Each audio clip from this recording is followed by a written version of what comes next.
Welcome to Army News. In this week's newscast, we have a story on the important role of an observer controller, coverage of the LFCA exercise Stalwart Guardian, the transfer of mortars to the reserves, and a story on this year's grueling Mountain Man competition. We begin our show with a report on the Atlantic Area Reserve Exercise, ARCON. Reserve soldiers from the Atlantic provinces take to the training area in Camp Gagetown, New Brunswick to participate in exercise ARCON. As soldiers' skills are challenged and their knowledge is put to the test, Sergeant Todd Berry reports.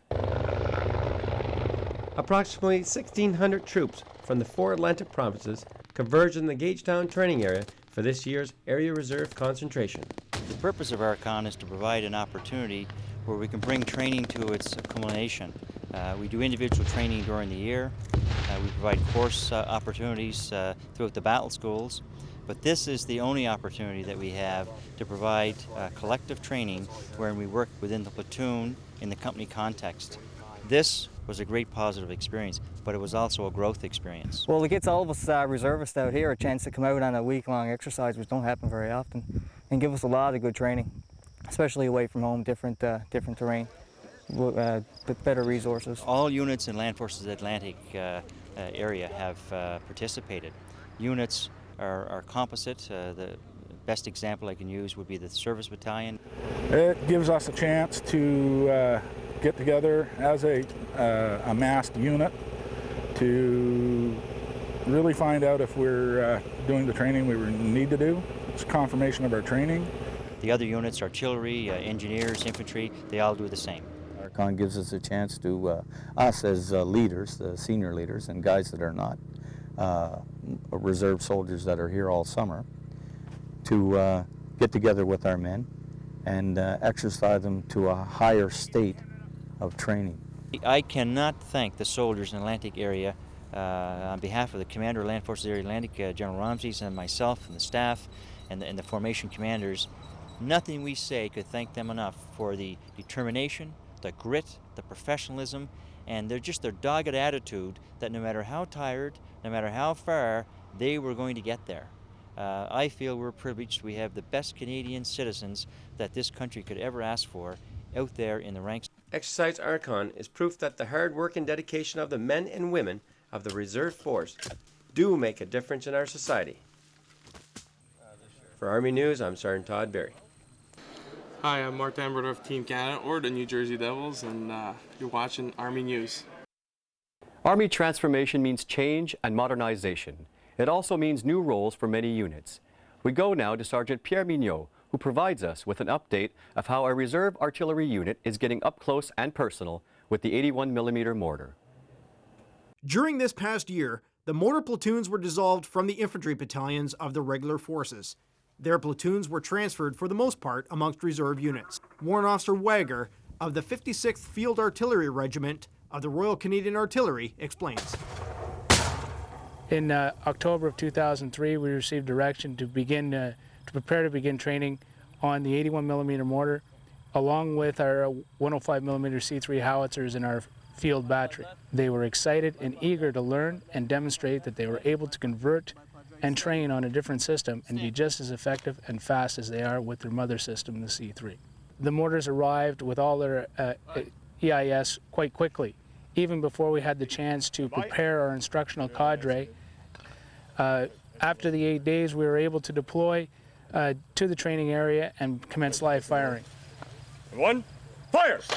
We took our mortar course, which was a conversion course, in January of this year. A true soldier can be very versatile, so I think that to get any type of new piece of kit is important to be able to be that have that versatility. So to be able to fire a howitzer and now a mortar too, it makes us more employable. With the mortar, it's a great piece of kit. It has 6,400 mils of accuracy. It can fire 2 to 5,600 meters, so it's a great piece of kit. It'll never replace the howitzer, but it's definitely a good add-on. For Army News, Canadian Forces Base Petawawa, I'm Sergeant Pierre Mignot. For more information on your Army and other stories Army News has covered, visit your website at army.gc.ca. In any exercise scenario, the observer controller plays an important role. The gathering of information directly from soldiers based on their lessons learned allows for valuable after-action reviews for commanders. Sergeant Todd Berry tells us more. With Army transformation in motion, the way we verify a soldier's training must change. The Observer Controller and after-action review, as a means to gather vital information from the soldier level up, has proven very successful. The Observer Controller team attached to a unit undergoing training is there to be a training support tool for the commander. And what the Observer Controller does is perform the role of a facilitator, an expert facilitator, an experienced soldier. I am an Observer Controller here for ARCON. I'm attached with an infantry company acting as an Observer Controller because of my experience. So I basically follow the troops around, follow this company around, this platoon, and make observations on what's going well, what's going not so well. Everybody's learning at a different level, and by coming in with the AR, all the questions are answered. Right from the new guy who's saying, what? To the guy who's got experience saying, well, why don't we do this, this, and this? We do not provide solutions. We do not provide critiques. We do not provide opinions on the soldiers' training. The soldiers tell us what the problems are. The lessons learned come bottom up from the soldiers in the field that have just experienced a training event. This is an incredible program. It will offer a lot to the Canadian Army. Soldiers that Army News spoke with indicated that they were very pleased with the after-action review. It gave them a better understanding of strengths and weaknesses that each individual could work towards in the future. Reporting from Camp Gagetown, New Brunswick, I'm Sergeant Todd Berry. Thank you, Sergeant Berry. During the month of August, approximately 3,000 reserve soldiers from across Ontario, augmented by regular force members, traveled to CFB Petawawa to participate in exercise Stalwart Guardian. Sergeant Kevin Galina has the story. For the most part, the field hospital deployed in the Camp Petawawa training area for the week during exercise Stalwart Guardian 2004 has remained fairly empty. This, however, is not due to any lack of training or intensity during the exercise. Well, these kind of training exercises are meant to work us up to a level that the reservists can augment the regular force.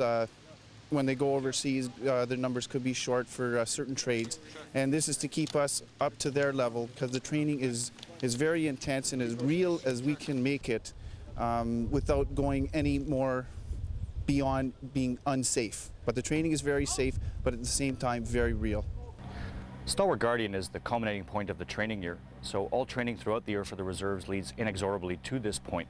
So the intent is to provide a challenging test to the reserve community of LFCA that confirms all the training they've been focused on throughout the year. The target audience, of course, was all of the reserves of Land Forces Central area. However, we couldn't do this by ourselves, so there's been a significant amount of support from a number of organizations, ranging from the Georgia National Guard through 2 Brigade, 2 GS Battalion, 400 Squadron, 70 Comms Group. We literally couldn't do it without that kind of support, and we've had a spectacular turnout. We had planned on a total of 3,500 all ranks, with about 3,000 of those being reservists. In fact, we have a turnout of 3,800 all ranks, with over 3,000 reservists. This is the largest militia concentration that's ever been run, and to put things in perspective, the brigade training event peaked out at 4,400. On Monday, we did helicopter operations, loading and unloading on helicopters, and we also practiced on ranges with artillery, practicing defensive positions, things like that, and setting up an ORV, getting in and out of an ORV. So, and today we're practicing operations in built-up areas. I think the exercise is going very well. It's well organized. I've been on several of these exercises and it keeps getting bigger and better, and it's improving a lot, and it's only going to get better in the future. This is Sergeant Kevin Galina reporting for Army News, Petawawa, Ontario. Each year, one Canadian Mechanized Brigade group holds an annual Mountain Man competition, which tests the physical and mental endurance of 340 very tough soldiers. Sergeant Mike Vandenbroek was in Edmonton to cover the competition. Each year, one Canadian Mechanized Brigade group sets a challenge for its soldiers to test their physical and mental endurance in the form of the Mountain Man Challenge. This year's competition had one extra hurdle, Mother Nature, who was generous enough to dump 5 centimeters of snow on the ground at a temperature of 8 degrees Celsius the morning of the event. The first stage is a 17-kilometer rucksack march with the weight of 15 kilograms. The second stage involves carrying 2 sandbags of 17 kilograms each for a distance of 3 kilometers to simulate the portaging of a canoe. At the third stage, the sandbags are dropped and the soldiers board canoes for a 10-kilometer canoe trip on the North Saskatchewan River. The final stage is leaving the water and running with your rucksack a distance of 6 kilometers to the finish line.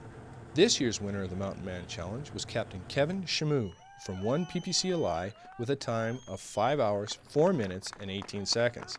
After he'd been checked over by the medics, he had these comments about the challenge and what it meant for him to complete the race. For me, it's just to be able to lead from the front and just to motivate my soldiers under me to just strive physically and just do your best and soldier on. And in a race like this, there's so many mental barriers that you go through. It's just really good training for soldiers and stuff like that. Oh yeah, I'm really happy. I just hope I'm gonna stay first. The first female participant to cross the finish line was Private Marie-Eve Boivin from 1 Service Battalion with a time of 7 hours, 5 minutes, 33 seconds. Total participation for the challenge was 340 personnel from 1 Canadian Mechanized Brigade Group, Land Force Western Area Units, and the RCMP, a new record for the event. The other record set was the worst weather the Mountain Man Challenge has ever seen. Sergeant Mike Vandenbroek for Army News, Edmonton, Alberta. You've been watching Army News, your news for your Army. We want to hear from you, so send us your feedback and tell us what events are happening in your area. Contact us at the news site located in army.gc.ca. That's all the news for today. Thanks for watching and join us again next week. For Army News, I'm Sergeant Derek Scott.